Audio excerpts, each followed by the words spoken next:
kama unavyojua sasa hivi ni kipindi cha mvua, kwa hiyo Mikidadi ana hali ngumu, yaani hali yake ni ngumu, yaani mpaka sasa hivi nimejaribu kumpigia simu ashiki, kwa sababu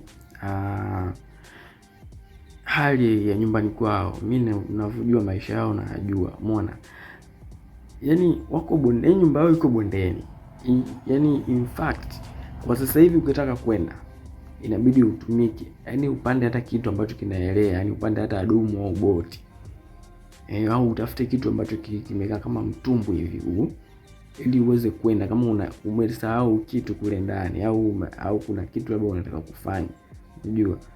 Kwa sababu kinachotokea pale kwa kina Mikidadi ni kwamba maji pale ni ziwani, palikuwa ziwani kipindi hicho. Sasa watu kauziwa viwanja, wao ndo wakaenda kununua pale, lakini ilikuwa ziwa kabisa, yani umeona. Sasa katika kuwa ziwa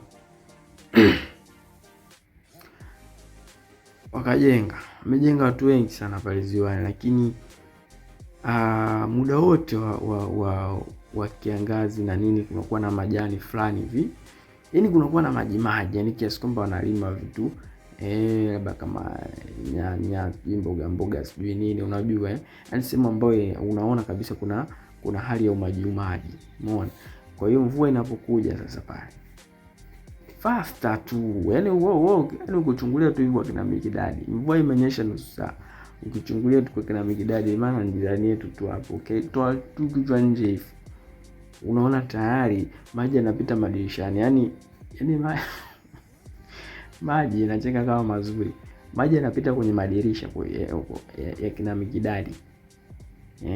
Kwa hiyo yaani wao wakiona tu mawingu wanaomba Mungu, Mungu tusaidie, umeona. Wakishaona yale manini yale, wanaanza kupandisha vitu juu ya dari. Uzuri kwamba hayafuniki nyumba maji, umeona.